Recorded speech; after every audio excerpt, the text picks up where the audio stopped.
Welcome to Grow Money Business, the podcast dedicated to helping business owners grow both their wealth and business on their own terms. Here's your host, Grant Bledsoe. Hello, everybody. Grant Bledsoe here. Welcome back to Grow Money Business. This week on the podcast, my guest is Michelle Seiler Tucker. Michelle is an expert in mergers and acquisitions and has helped to sell more than 500 companies in her 20-plus year career in the M&A industry. We had an excellent conversation today. Michelle helps business owners sell their businesses. She helps on the buy side as well. Businesses and investors purchase businesses. She's been through a whole lot of transactions. She has a book out that describes the 6 Ps that business owners can use to exit on their terms and extract maximum value in their business. And we walk through all of that. We walk through the framework that she uses to help people sell their business on their terms for maximum value. She talks about the good, the bad, and the ugly when it comes to business transactions, and shares a whole lot of stuff that I didn't know about prior to this discussion. I really enjoyed this conversation, and I hope you do as well. Hey, everybody. Real quick before we jump into today's episode, I have been advised by my attorneys to remind you all that none of what you might hear in today or any other episode of Grow Money Business is financial, investing, tax, legal, fitness, or even relationship advice. It's content that you're free to use and deploy on your own terms. And before you take any actions on what we might cover in the show, I really encourage you to consult with your accountant, attorney, or financial planner. If you don't have a financial planner and think that you might need one, be sure to check out threeoakswealth.com to learn more about my firm's planning, advice, and investment services. Michelle, welcome to the podcast. Thanks, Grant. Thanks for having me on. I really appreciate you taking the time and joining us today. And you're someone who has been around your respective industry for a long time. You have a whole lot of experience dealing with business transactions. And I'm really happy to maybe learn a little bit from you today and have you share some of that wisdom and experience you've picked up over the years. Sure. Rather than me giving you a long, ornate introduction, why don't you take a minute or two and introduce yourself and what your business looks like today and really what you do in your career? Sure. So I am Michelle Seiler Tucker from Long Beach, California. So you're in Sacramento. So I'm from California, but I live in New Orleans. I'm sure you've heard of New Orleans. Oh, yeah. I've been there a couple times. And I'm an entrepreneur. I own different businesses. I always have. I've always been an entrepreneur. I am a mergers and acquisitions master intermediary, senior business analyst, certified mergers and acquisitions professional, and a bunch of other acronyms behind my name. I've been in this industry a little over 20 years. I personally have sold over 500 companies. My firm has done even more than that in pretty much every vertical. But we don't just sell companies. We specialize in buying, fixing, selling, growing. So we'll, help buyers buy businesses. Buy businesses and hold or flip. I also partner with business owners, investing my money, time, energy, and effort in which to put them on a road to sell program to sell for their desired price tag. We merge companies and we sell companies. So again, we specialize in buying, selling, fixing, growing. Been doing this, like I said, a little over 20 years. And I'm an author of a few different books. My latest book is Exit Rich. Right on. So how did you get into it initially? You've been chopping wood for about 20 years, you say. How'd you get started? So I've always been an entrepreneur. Like I said at the beginning, I've owned different businesses. I always told my mom I would never, ever work for anyone. Because my biggest pet peeve is I don't like people to tell me what to do. And, my clients tell me what to do all the time, but they're my clients. They're not, my boss. But anyway, so I owned many different businesses. Xerox, Fortune 500 company, recruited me. I ended up working with them for about 6 months, and then they promoted me to regional vice president, overseeing about 100 people, 150 people, salespeople. And I just hated it because, I love Xerox. Don't get me wrong. I love the training. I love everything about Xerox. But I just didn't like managing 100 plus salespeople because I wasn't meeting with the clients anymore. I wasn't solving their problems. I wasn't coming up with solutions. I wasn't building friendships that last a lifetime. I was managing a bunch of unruly unruly salespeople that never listened to anything. And then I couldn't even train them because we were stuck in meetings to schedule meetings, to schedule follow-up meetings and paperwork and everything else. So I ended up leaving Xerox and transitioned into my own company, which was franchise sales, franchise development, and franchise consulting. I was a partner with different franchisors. But so many buyers kept coming to me during that time frame and asking me for existing businesses. I'm like, well, that's not what we do, you know? And after saying no, no, no, I finally said, God, what am I doing? I need to pay attention and listen to the universe. And that's kind of when I transitioned a little over 20 years ago into M&A. I remember walking in, it's a 98, 99% male dominated industry. I remember walking into a convention in Vegas. There were about 3,000 men. And I walked in and I said, oh, honey, you're in the wrong convention. Dermatology is down the hall. And I said, I beg your pardon, I'm in the right convention. You might be in the wrong one. And that was, like I said, a little over 20 years ago. So that's how I got into it. Wow. So, and you said that you've personally sold over 500 businesses. Yeah. And the primary reason I asked you to come on today is this is. I have a financial planning firm, and this is a show about helping business owners align their personal finances with what's going on in their businesses. Right. And for most owners, the biggest financial decision, the biggest financial transaction they're ever going to have is exiting from what they've built over the years, turning that equity that they have into cash that they can use to live off of in some way, shape, or form for the rest of their lives. It's an ornate process. It's a process that I think a lot of people don't appreciate and don't understand and don't prepare for. So when you're working with people, helping them extract maximum value from their business through the services you offer at your firm, how do you think about that as a process? Where do you start when you're working with someone who's in that position? Well, we start at the beginning. But like I said, I've sold over 500 companies. My firm altogether, we've sold over 1,000, pretty much in every vertical. So Steve Forbes, who endorsed Exit Rich, states that 80% of businesses on the market will never sell. 80%. M&A Source says 90% will never sell. So that means you have a 10 to 20% chance of success when you go to sell your business. And there's multiple reasons, around that, why the statistics are so low on success. First and foremost, you said it earlier, most business owners don't plan their exit. They don't think about selling until a catastrophic event has occurred, whether that's internal or external. Internal is health issues, partners disputes, divorce, death. External is this pandemic that we've been living in for the last 2 years. Hurricanes, tornadoes, fires. I mean, you heard about what happened to that plant in Kentucky. A tornado just completely wiped it out. And so, anyway, the worst time to sell a business is during a catastrophe. You want to plan for that exit. And most business owners work in their business, not on it. Most business owners have created a glorified job that they go to work at every day versus a business that actually works for them. So, we really start the process when they call us. Grant, the typical conversation goes like this. Hey, we need to sell our business. I was just diagnosed with cancer, or my wife left me, I'm getting divorced, or whatever the reason, or I'm just tired, I'm burned out, I don't want to do it anymore. I hate my employees. That's usually the number one reason is employees. Yeah, And surprisingly common. I hear that too. yeah. So we take them through what we call the seller sanity check and ask them a bunch of questions. And the biggest question are, what are your expectations? What is your desired sales price? And they typically give us a number like 5 million, 10 million, 20 million, whatever it is. It's typically never based upon the value because they don't know what the value is. It's always based upon what they need to retire on, to enter the next phase of their life. And so when we do the evaluation, there's always a huge gap. And the hardest part of my job is to tell somebody your baby is not as pretty as you think it is, Yeah. you know? And, Yeah. usually there's a huge gap. Like I had a client the other day said they want 20 million. They're worth maybe 5 at best.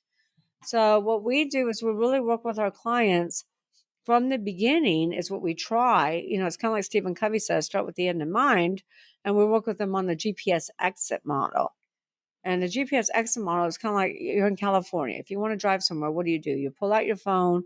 What's the first thing you plug into Google Maps or Waves? Where you want to go, destination. And if you don't plug that in, what happens? Other than your You wife go. getting mad at you. Oh, you took my. That was exactly what I was going to say. So you go nowhere, right? Or you drive around in circles. So that's what happens to business owners, Grant, is that these business owners don't have a destination. So they're driving around in circles, driving up and down the financial hills to end up nowhere. So we always encourage our clients, to pick a number. And everybody, look, you're a financial advisor, everybody gets hung up on the number. And I'm like, look, it's just a number. If you want that 20 million, great, that's your destination. But here's the catch. What else does what else does a GPS model need to know? When you're going to get there. Well, When you want to get there. Needs to know when you want to get there, but also needs to know where you're starting from. Ah, yes. And because if it doesn't know where you're starting from, you're going nowhere again. So destination is 20 million. Where are you starting from? What is your current location? And in other words, what is your current evaluation? What is your business worth right now? And I don't know if you know this, Grant, but most business owners never ever get an evaluation on their business until they think about selling, or there's a divorce, or there's a lawsuit, or partner dispute, or something like that. Well, that's financial suicide, because every business owner needs to get an annual valuation checkup, because there are events that increase valuation, there are events that decrease valuation. Look at this pandemic. Some businesses have done the best they've ever done, whereas others have taken a complete nosedive. So we go to the doctor once a year to get an annual checkup. We take a car to the mechanic to get an annual tune-up. We should be meeting with our financial advisor to get a quarterly and annual checkup of where we are in our retirement plan. And so why would we not get an annual business valuation checkup? Now, I always say, don't go to a CPA for this. Go to an M&A advisor, because CPAs they really don't know how to evaluate synergies. You could be losing money. WhatsApp lost money. They were hemorrhaging money, and they sold for $19 billion to WhatsApp because they had a synergy. Buyers buy contracts. They buy synergies, databases, endorsements, all kinds of different things. So you really need to go to someone who knows how to evaluate those synergies. So let's say you want to sell for 20 and you're worth 5 million. And what you just said earlier, what's the third thing you need to know? Time frame, when you want to get there. So let's say you want to do this in 5 years. Now you have a start of a plan. You need to know who your buyer is going to be. There's 5 different types of buyers. And that's first-time turnaround specialists, private equity groups, strategic/competitors, sophisticated entrepreneurs. Then you have to reverse engineer your plan and say, where do my numbers need to end up? If I want to sell for 20 million, where's my gross, my cost of goods, my operating expenses? Most importantly, where's my EBITDA, earnings before interest, taxes, depreciation, amortization, need to be in which to sell for $20 million. If you want to sell for $20 million, you need an EBITDA of between 4 to 5, depending upon your synergies. Again, you can make no money and still sell for a tremendous amount of money if you've built the proper synergies. Yeah. Yeah, you made so many great points there. I want to take a quick moment and maybe rewind and unpack a couple of concepts. One of them is you mentioned that most people are coming to you because they're ready to get out. And this kind of planning the value of what your company is worth is just good business planning in general. Because I can guarantee that every single person listening to this is going to exit from their business at some point. It may not be on your terms. It may be because of disability or partner dispute, or because you die. At some point, you're going to get out whether you like it or not. And all the stuff we're talking about here is just evaluating where the company is right now, where you think you want to go with it, and then starting to connect the dots. And the two primary levers that I've learned over the years about adding that value is, you mentioned EBITDA, which is a pretty good proxy for cash flow in a business. The two primary ways you can bump the value from 5 to 20 million, or whatever it looks like in your personal situation, is either increase the cash flow or increase the multiple that would be used to value the business. And correct me if I'm wrong here, but a really common way to value what a business is worth is you take the cash flow, you multiply it by some specific multiple that might be within a range based on the industry you're in. But that spectrum and what that multiple is and where you fall within that range depends on the quality of the business, right? So yeah, you can bump sales and increase cash flow in a number of ways, but you can also change where you fall on that spectrum. And if you do both simultaneously, then you can really dramatically bump the value of your business. Is that a fair characterization? Did I You did, know, did I misstate any? that's a good baseline, but there's so much more to it, because like I said earlier, it's not just about the cash flow, it's about the synergies.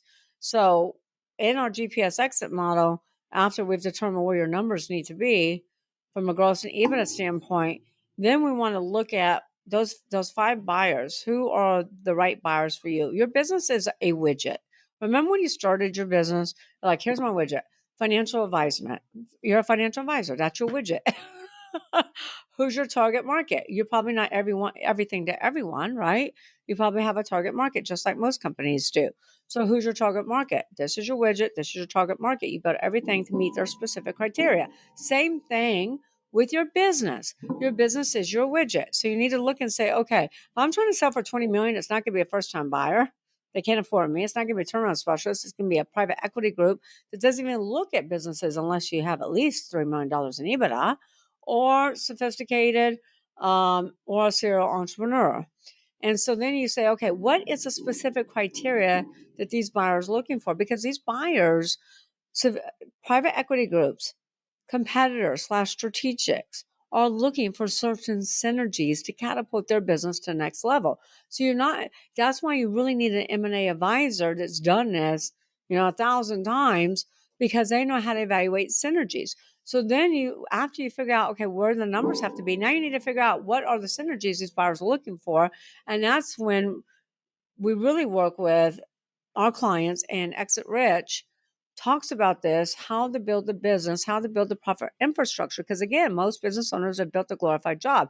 And let me tell you something, when I say most business owners have built a glorified job, don't find that insulting. We're selling a business right now for $55 million, 350 employees.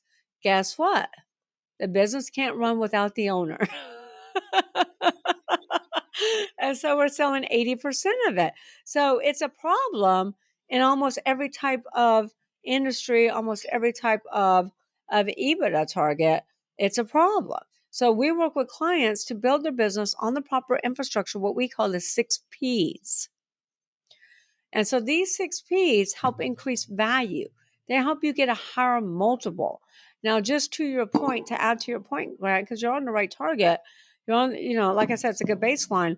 Businesses are under $1 million in EBITDA, all industries except for technology.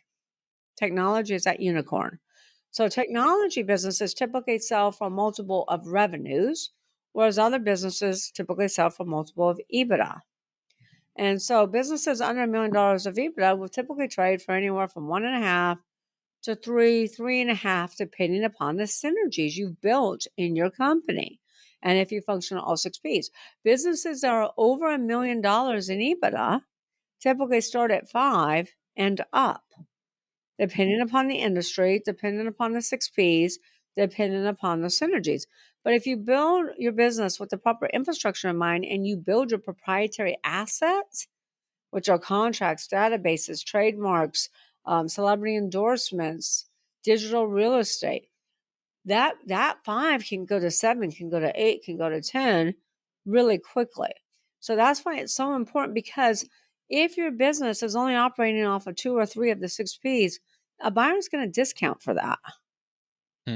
Because let's Interesting. say the first P is people. Let's say you don't have people in your organization, or you have people, but the business is 1,000% dependent upon you, just in the case of the $55 million company we're selling.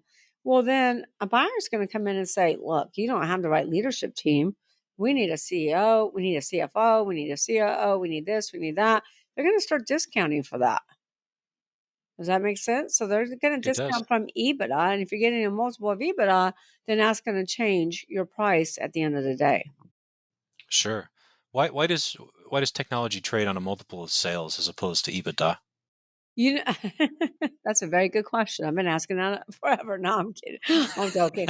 Because, well, it's technology and it's so much proprietary. That's why it's so much like we have an app right now that we're selling, and it's great technology. They have a great database of not just clients that they track in their app, but all their buying habits and everything they do. That's going to sell for a lot of money. So typically technology companies have a lot of proprietary. They have a lot of proprietary software. They have something that's unique. It's a unicorn. They have databases and things of that nature. And a lot of them are pre-revenue. So, you know, So a buyer is just buying the promise of what the technology can do. They don't care so much about the cost structure and the other typical yeah, I variables. mean, again, it depends upon, and most buyers of technology are technology companies. And I'm buying it to roll up. So that's why it's typically a multiple of revenue versus multiple of EBITDA. Okay. So what does this process look like from there? You're trying to build value, you're focusing on the 6 Ps. You Yeah. mentioned people. What are the other 5? So let me explain people real quick. The number one reason that there's two reasons businesses are not sellable. One is a lot more, but the top two is business owners don't plan their exit. The other one is business owners that built a job, not a business. So we put people number one because you don't build a business. You build people and people build a business. So we really focus with business owners to work on their business, not in it. Hire the right people, make sure the right people are in the right seats. And this is where most business owners get this wrong because they're always trying to fit a square peg into a round hole. And they got a person doing accounting that knows nothing about accounting and they wonder why their books are all screwed up. And then and then Grant, you gotta ask the who question. Who opens the phone, who answers the phone, who, deals with the clients, who handles quality control, manufacturing, distribution, logistics, legal, accounting, the list goes on and on. The clue here is that you should never be next to the who. That $55 million company, that owner is the one that has all the customer relationships. He's the only one that does sales. So it's a big problem. So we're really trying to get you out of the business. The second one is product. And product is your service, your industry. So you have to look at it and say, is my industry, my product, my service on the way up or on the way out? What's the SWOT? What's the strengths, weaknesses, opportunities, and threats in my particular industry? And if you look at industries right now, manufacturing is way up. Hospitality is down, So you really got to look at that and say, what's on the way up? What's on the way out? You sell when you're on the way up. But let me just give you some quick facts. When I wrote Sell Your Business for what it's worth in 2013, I did the research and learned that 90% of startups will close. 98% of startups will closing within 1 to 5 years, right? That's common knowledge. Everybody knows that. But here's what nobody knows. When I wrote Exit Rich, I did the exact same research and was flabbergasted to learn that startups are not at great risk anymore. Only 30% of startups are going out of business. Only 30%.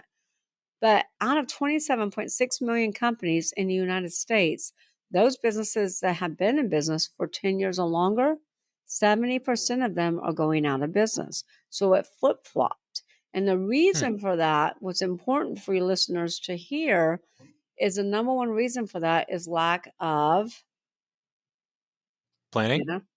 not lack of planning, lack of aim. Always innovate and market. Always I'm a innovate and financial market. planner. I have to inject the need for planning all the time. Well, planning, this whole thing, this whole talk today, everything, this whole podcast is around That's right. planning. If you don't That's plan right. your exit, you're out of business and you have no money to invest with Grant. This whole thing, my whole book, and Exit Rich, is all about planning, planning, planning. That's all we've been talking about. But lack of aim, marketing, innovation. So 70% of businesses are going out of business because they're not innovating, they're not marketing. So in your product, you got to ask yourself, if you're in the hospitality industry, what can I do different? How can I be unique? How can I, crawl out of this hole? And a lot of business owners become complacent and they keep doing things the way they've always done them. You'll never stay in business that way. Okay. And then number 3 is processes. And a lot of it, look, there's 55, I keep going back to the $55 million company, 350 employees. Do you think the processes are all buttoned up? I'd hope so for the sake of the management. Nope. Nope. Really? No. One division doesn't even have processes. One division Wow. has no process and procedures and policies. So you really, and most business owners get this wrong. Most business owners design their processes around the owner's agenda. For instance, doctor's offices. When are they open? Monday through Thursday, 10 to 4. And when do we work? Monday through Sunday. Yeah, that's right. Yeah. So my husband and I own medical clinics, and we purposely ask, what do we want our clients to experience? So we're open during the evenings till 7:30, and on Saturdays half a day. Yeah, because this is what McDonald's. Did you ever watch the movie The Founder? Is that the one with where Michael Keaton is Ray Kroc?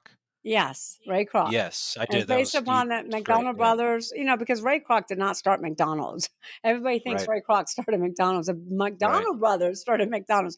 So back in 1940s, McDonald's asked themselves, they said, look, we want to build a fast food restaurant, fast food process, but we want to design it around our customers' experience. We want a customer's experience great tasting food that's hot, fast, 30 seconds or less, right? It is the reason today that we can't eat at McDonald's anywhere in the world and they got the best French fries in the world. Okay, great tasting food that's fast, 30 seconds or less, and it's always hot. They didn't say it was going to be healthy for you.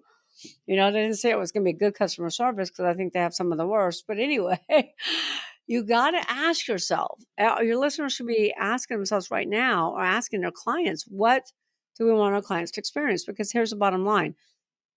If you don't create a wow experience for your client, they're not going to stay with you. You're going to lose market share dramatically. Why do you think Apple always innovates? Apple is always creating good experiences. Apple's always, right? They create bad experiences too, especially when they slow down our batteries. But Yeah. people are addicted to iPhones. All right, so that's processes. You need processes. You need policy and procedure manuals. You need SOP checklists. We're selling a $100 million manufacturing company, and they don't really have SOP checklists for any of their locations and divisions. And then you want to make sure, this is where a lot of people get it wrong too.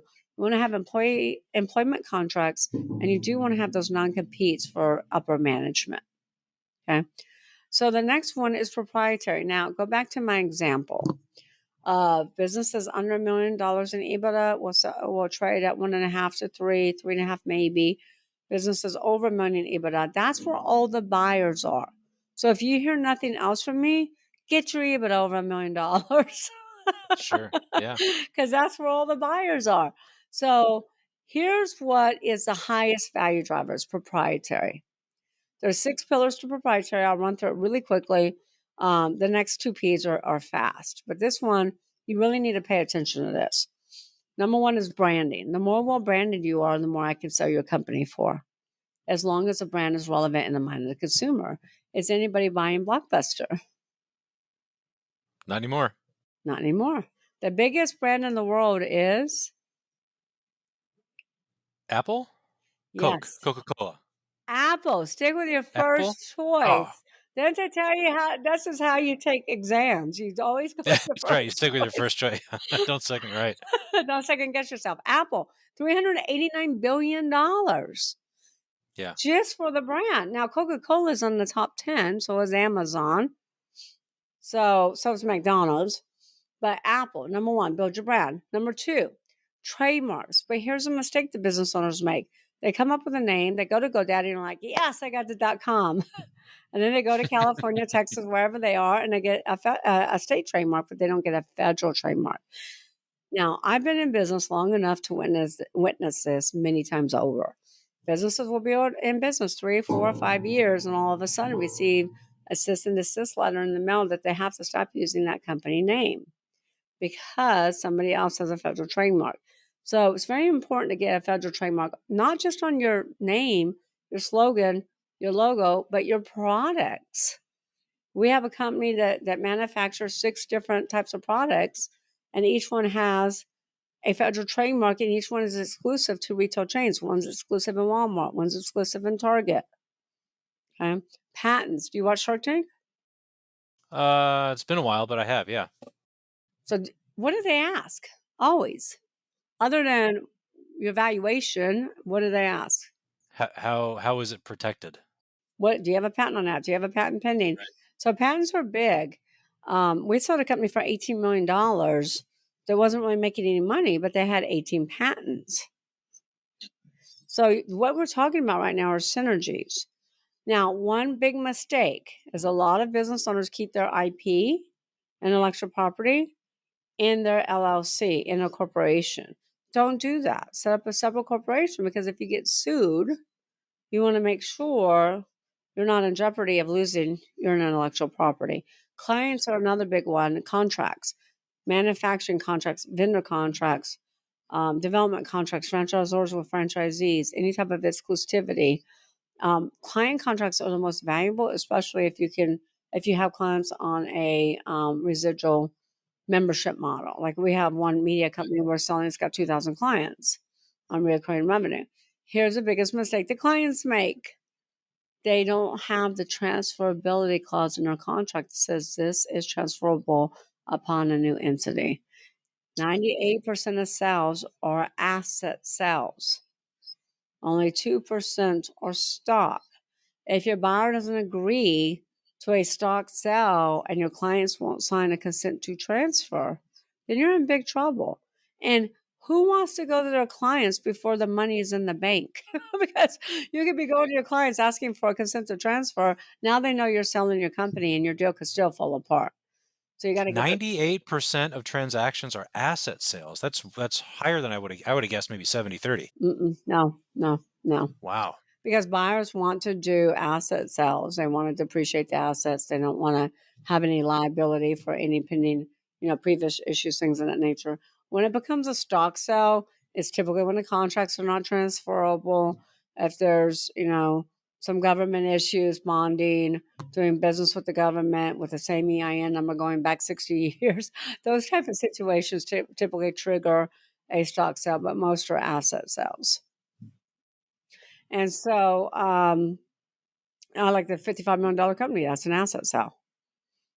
$100 million company, that's an asset sale. So databases, we've already talked about databases because like Facebook paid, $19 billion for WhatsApp. Here's the problem with databases. Most business owners are like, oh, I have all these clients. You don't really have anything, When I say databases, I mean clients with information on them, buying habits, all of that stuff. And then celebrity endorsements, we have a client that has products in front of Oprah, endorsed by Oprah. We have clients that we've helped get on Shark Tank that have sharks as partners. So that's branding, that's celebrity endorsements. That will drive up your value dramatically. Digital real estate, when I talk about digital real estate, I'm talking about radio and TV, because a celebrity radio personality or TV personality can only endorse one vertical at a time. And once you have that radio spot, you can't be bumped off of it unless you stop paying. So, and then content's king. All right, so let's move into the fifth P. And there's so much more I can go into proprietary, but the fifth P is patrons. We want customer diversification, not customer concentration. Most businesses in the United States follow the 80-20 rule, where 80% of the revenue comes from 20% of the clients. This company, $55 million company, has 70% customer concentration with one customer. So we've had probably 300 or 400 buyers on this one deal. I've had a hard time, but we found a buyer's like, okay, that's okay. But it's very difficult. So you want customer diversification, and profits is last. We're all in money to make money. And the reason I put profits last is because lack of profits is not your problem. Lack of profits is a symptom of not having the right people, not having the right processes buttoned up, being embezzled because you don't have checks and balances to make sure you're not being ripped off. 2 out of 5 companies every year will get embezzled. I had a client that got embezzled 6 different times. Wow. That's scary, but it's very common. So that's the infrastructure. Yep. Makes sense? It sure does. It sure does. I appreciate the breakdown. And this is all, let's take a quick pause, and why don't you share a little bit about your book? Everything that we've covered so far is in your book. It's called Exit Rich. Give us the 30,000-foot view about why you wrote it, what it's about, and who it's a good fit for. So, Exit Rich is endorsed by Steve Forbes, co-author Sharon Lechter, who wrote Rich Dad Poor Dad with Robert Kiyosaki. It's a Wall Street Journal USA Today bestseller, which I'm proud of. Something other than Amazon. And Exit Rich is really, so here's where people get confused. Exit Rich is not about selling your business. Exit Rich is about building a sustainable, scalable, and sellable asset and planning for the sale of your business. So when you're ready, you won't get caught, like a deer in headlights and go, what do you mean my business is only worth 100,000? So Exit Rich is all about planning for a sustainable, scalable, sellable business. Who's it right for? Anyone buying a business, because then you learn what you should be looking for when you're acquiring companies. It's any entrepreneur who, buys companies, owns companies, wants to sell companies, any business owner, even management is good for, because it really, look, we had a pharmaceutical company that's been in business for years. They got the book before the book was even launched. We emailed them the digital version. They printed it out on ledger paper and gave it to each one of their department and said, follow everything she says. Then they came back to me about 6 months later, and now we're on the market for over 100 million. Wow, that's great. That's great. And so you can get it at Amazon. I'm sorry, I didn't mean to cut you off. No, please go on. You can get it at Amazon, your favorite bookstore. If you're out of the United States, outside of the United States, please go to Amazon because the shipping cost is ridiculous from the US. And you can go to exitrichbook.com as well. Exitrichbook.com, $24.79 plus shipping cost. We won't only just ship the hardcover, we'll email you the digital version, and we'll give you a lifetime membership into the Exit Rich Book Club, where we have video content about these different strategies and techniques I've been teaching for the last 20 years in the trenches. Plus, even more important than that, Grant, there's documents to operate your business, org charts, employee handbooks, policy and procedure manuals to sell your business, sample letter of intents, purchase agreements, due diligence checklists, prospectuses, closing documents, and more. These documents will cost you over $50,000 if you try to recreate, because I know I paid the money, and I am convinced attorneys charge by the word. Don't get We mad think a at me, lot about each word. attorneys. Well, that's it sounds like a very valuable resource. I'm a huge fan of templates and not trying to reinvent the wheel that somebody else has spent time and energy and money doing for you, if at all possible.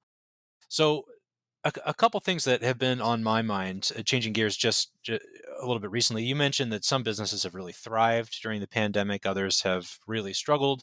A lot of that is industry specific, but a lot of it has to do with planning and execution. What are your thoughts on where we're at climate-wise, maybe over the next 12 to 18 months? Interest rates look like they're on the way up. How is that going to impact the market for buying and selling businesses? Well, last year, did you follow last year M&A activity? I did. So last year was probably one of the best years ever in the history of M&A. There was more transactions that closed in 2021 than, gosh, back decades. I don't know how many years ago, but it was a huge year in M&A. It's starting out to be another huge year in 2022. The businesses that are doing great, like I said, are really thriving. They have high EBIT. Their business continues to grow even during the pandemic. Um, you know, the smaller businesses and businesses have taken a nosedive. I think hospitality is coming back. We have companies that we're selling that specialize and only sell to hospitality. And it seems like that's coming back, slowly but surely. All these scare, every time you hear about COVID, don't go anywhere. But it seems like people are fed up Mm-hmm. and are traveling. And, the new Biden administration, taxes are really high. So business owners are looking for tax strategies, are looking for different ways to decrease their tax liability, shelter that money, etc. But I think, the more we go on in this administration, one or two things are going to happen. Business owners business owners want to sell, but they have to have that tax strategy in which to minimize their tax liability, or they're going to wait for another 2 years. to see what Yeah. happens. Yeah. How much of last year's activity do you think was driven by the fear of tax legislation? Because there All was of it. all of it. Yeah. Yeah, that was my sense too, because it was pretty well publicized. Build Back Better Act was going to substantially change the top brackets, how long-term capital gains are taxed across the board, particularly in those top brackets, and a lot of fear out there. But what you're saying makes total sense. How much of it is driven by interest rates? Interest rates go up. It's a little bit more costly to borrow money to buy, your assets from you or out of the business. How relevant is that? Well, it is relevant in small business. In small business, it's extremely relevant when you're trying to get SBA and you're really searching for conventional lending like commercial SBA, etc. When it's larger companies and you're dealing with private equity, they have the money, they have the investors. The buyer that we have for this $55 million company has already got probably 15, 20 investment bankers lined up that are all chomping at the bit to take this deal. And the interest rate is typically lower for them. And sometimes it's a combination of private equity or of family office money, combination of investment banker, mezzanine. There's just a lot more opportunities to get money at a much lower price when you're in that range. Does that make sense? It does. Yeah. Yeah. Yeah. So, but I will tell you, like even the $55 million company, before they're dragging their feet, and then all of a sudden, like, oh, we got to hurry up and sign this LOI and get this baby closed in 2021 before the new tax laws kick in. Well, we're still under due diligence because they took their sweet time, but it has a lot to do with it. It's kind of like the oil industry, the energy sector. We saw some really large companies right before the oil bust. And the sellers are sitting on things. And then when they saw that it's about to turn, they're like, oh, we got to sell this company. Same thing with taxes. You're going to have people just sit on their money, sit on the company for a while, unless they can find really good tax strategies in which to decrease that tax liability. And we work with some good firms, law firms, CPA, accounting firms that, help with allocation and making sure that they can allocate as much to goodwill, et cetera. And then usually they bring in a financial advisor if they have one, or we recommend one. It's important for the whole team to be very communicative throughout all this. The mistakes are made when you have one professional kind of working on their own in a silo, because the vision for what the client's trying to accomplish kind of gets lost. Yeah. It's important for everybody to be on the same page in the same room, setting these strategies that you're sharing. It is. And it's I've been in this 20 years, so I know my law firm. I know their law firm and accounting firm. Their lawyers are also CPAs, which makes it really nice. But my point is, you got to know when to do that, because we just signed up in a manufacturing company, and they're like, "You got to jump on the phone with our advisor right now." And I'm like, "Wait a minute, you're not even on the market yet. Why am I jumping on the phone with your advisor?" And he said, "So we could talk about allocation. We could talk about this. We could talk about that." So first of all, we got to get an LOI, because it's a dance with the buyer. It's a dance, We got to see what they put on paper. We want to make sure we are in charge of the allocations. Is it a stock? Is it an asset? Is it this or is it that? So it's important to get all that together, but you also can't really do it too soon. Does that make sense? Yeah, yeah, absolutely. Kind of have to let it materialize before you You really, have to let it materialize, right? yeah, And then it's yeah, a dance back and forth. Like buyers are like, it's going to be this way or nothing. I'm like, well, if you say that, you're not going to sell. yeah. Right, You just keep your business. right. Now, on the same note, what are some of the biggest mistakes you're seeing sellers make as they go through this process and start to market their business? Yeah. So a lot of them I already talked about when I took you through the 6 Ps. The biggest mistake, not planning, which is your word and my word. We share that. Not planning. The big mistake is working in the business, not on the business. And the biggest mistake too is going to a CPA to do them. And I love my CPAs, don't get me wrong. But again, they don't really specialize in evaluating those synergies. I got a client 165% more than the appraised price because of a contract that buyer wanted. So we know what buyers are willing to pay more money for certain businesses.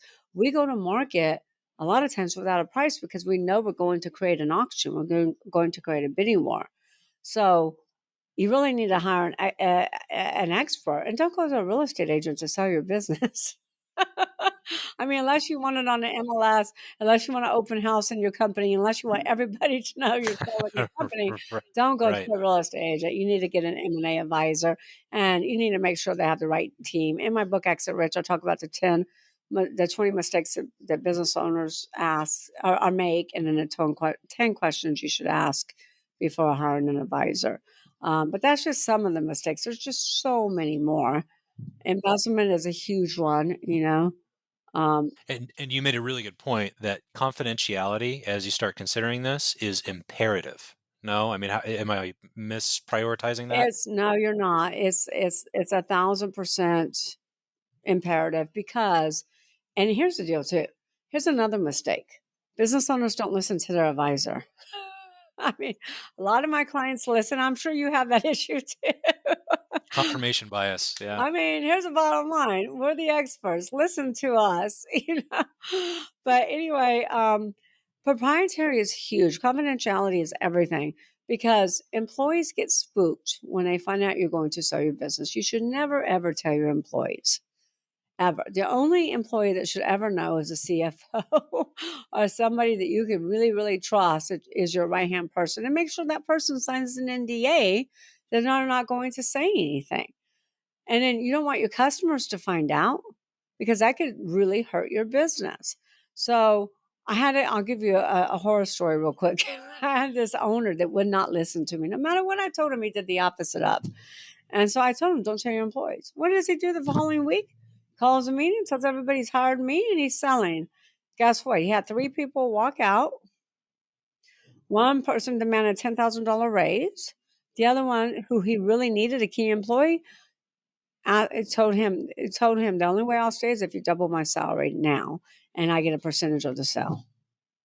Oh, So people get greedy, sharks. sharks. Yeah. So don't tell your employees or don't tell anybody you're going to sell, and that's what usually happens. Like a business owner, I had a large dental manufacturing company that we were selling, and he calls me up in the middle of the night and he says, these doctors are calling me and asking me if I'm selling. He goes, who did you tell? And I said, I showed it to one person. Who did you tell? And he goes, I didn't tell anybody. And then he calls me the next day. He goes, oh my God, I told a doctor friend of mine who told every other doctor. Yeah. So that's a huge mistake. Like I said, there's just so many. Not operating on the 6 Ps is a big mistake. Not making sure you have your proprietary assets in order is a big mistake. Not knowing your numbers. Oh, here's a big mistake. Financials. So clients and I don't care how big the company is, they all have personal expenses they're running through the business and non-recurring. But the problem is that they forget. So they send the financials and like, well, you figure it out, Michelle. And I'm like, how am I going to figure out? I go to their CPA and CPA is like, I know nothing. I see nothing. So if you're going to add any type of personal expenses back whatsoever or non-recurring, keep a spreadsheet per year, per month, per year of all the personal expenses down to the penny and all the non-recurring down to the penny. Because when you get to me, it's very difficult for us to do our job when we don't know what your add backs are. And business owners forget.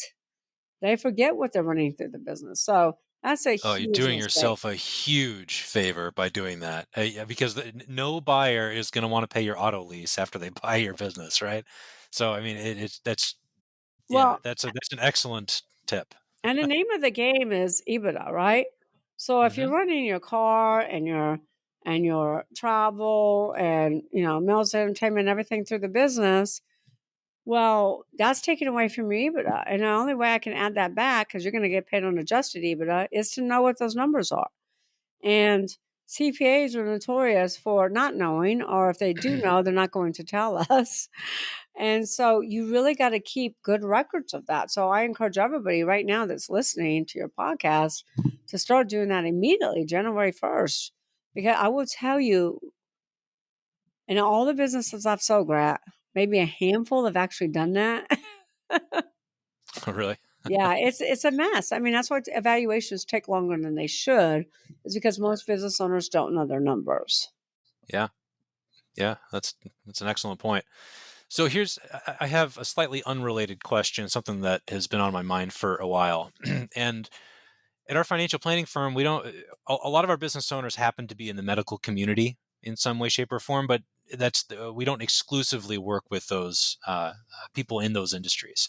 Across all the industries, it seems like the presence of private equity is growing. And from my perspective, that's fueled by cheap debt. You can take on a lot of mezzanine debt. Like what I said Uh, earlier. Yeah. like exactly what you said earlier. It's easy to raise money from pension plans that are scrambling for long-term returns. It's easy to find money right now. And across all industries, you have these private equity buyers buying up smaller shops in their respective industries, cobbling them together in anticipation of some exiting event later. And that roll-up strategy is happening just across all these industries. For someone like yourself, you mentioned that you and your husband own some um, Medical clinics. medical practitioner. Yep, thank you. And you invest in some of these businesses on your own. At what point does it make sense for someone in your shoes to launch a private equity firm, take on some of this cheap capital, and turn it around? You have the experience, you have the know-how, and your ear to the ground with all this stuff. You At what want point does that make sense for you? when you become my partner, are you ready?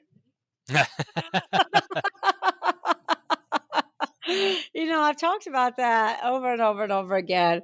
I do partner with business owners. I do buy companies. My whole thing is to build them and sell them. So I do that now. And that is definitely on the horizon.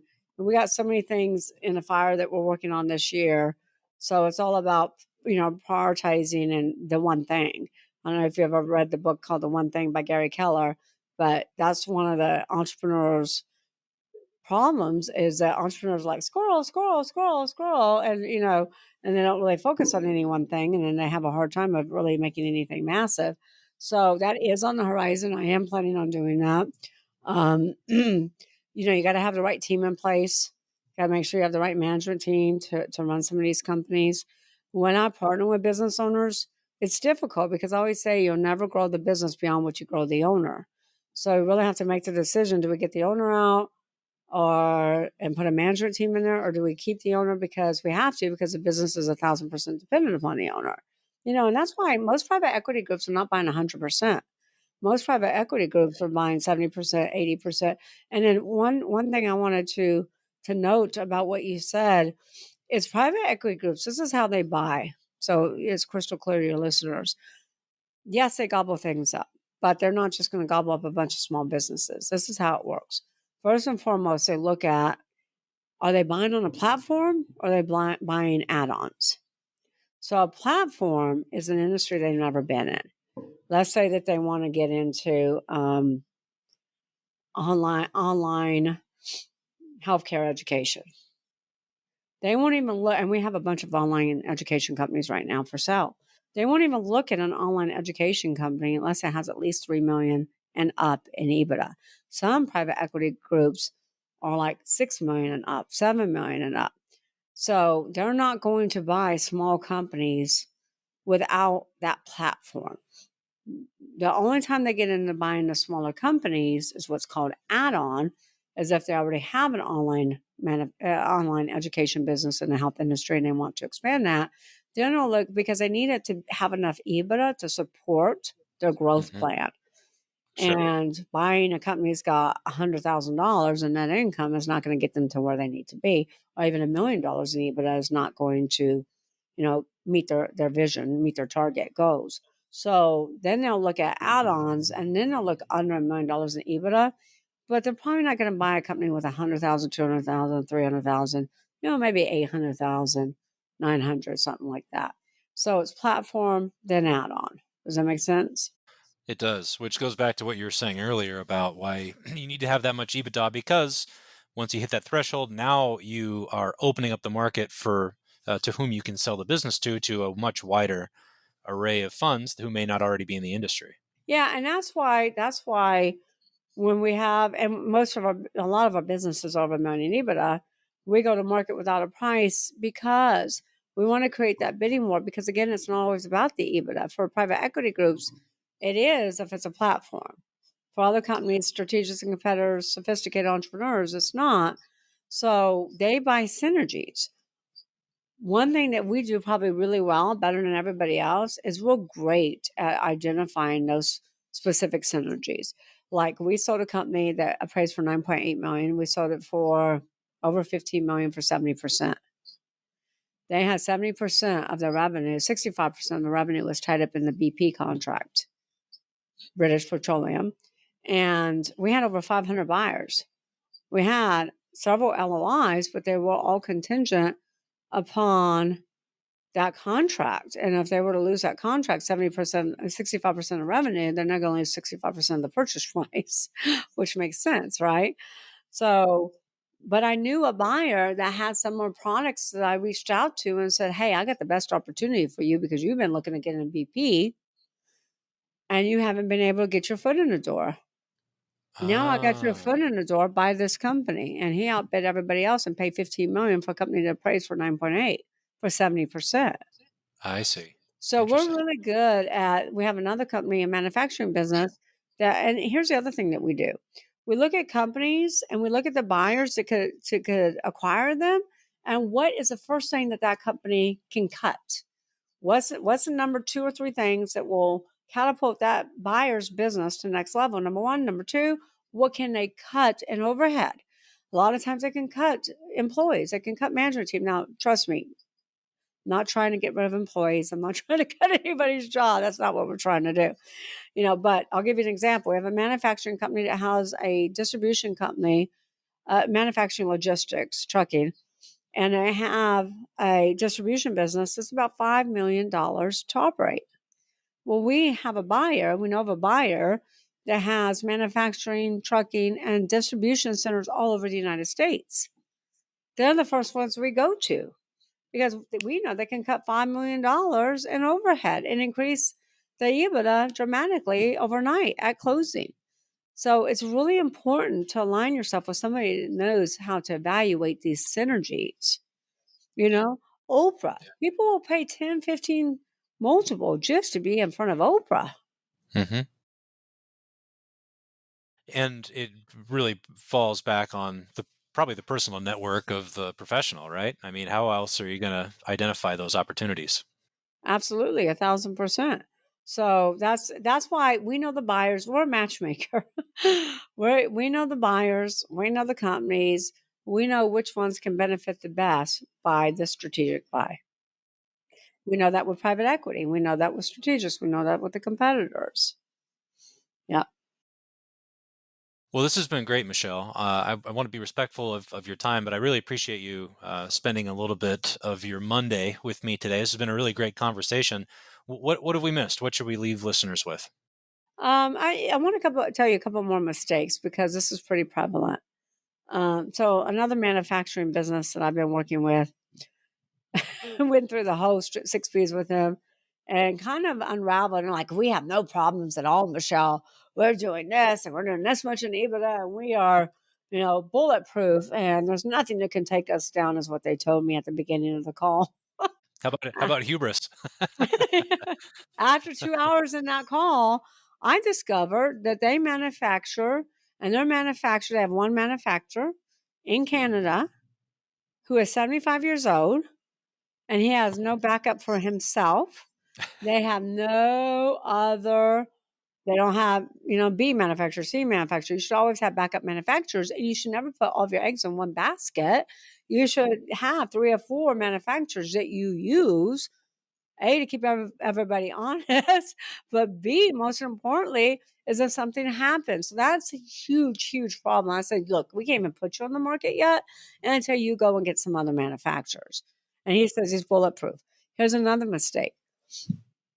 They had like 2 employees. They had a bunch of 1099s, all working in the warehouse, all working in their distribution facility, driving forklifts, lifting heavy boxes, Oh, boy. You see the writing on the wall, lawsuit, Oh, lawsuit, yeah. lawsuit, and so one lawsuit can put them out of business. One lawsuit because they have no workers' comp on any of their employees because they're not employees. They're 1099. Plus, number two issue, IRS can get a wind of that and boom, right away. We won't take them. We won't put them on the market till they fix this problem. The third problem is, what do you think buyers are going to do? First thing they're going to do is come in and evaluate, their team, and they're going to say, wait a minute, we're going to have to subtract $200,000 from EBITDA because we got to get all these guys legally as employees. And that means benefits, that means taxes, that means workers' comp, that means, a lot more cost. So those are two big, huge issues. Last minute thoughts.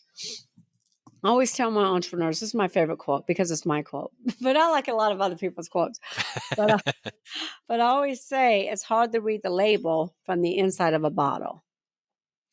You need an outsider's perspective to read the warning signs and keep you out of the danger zone.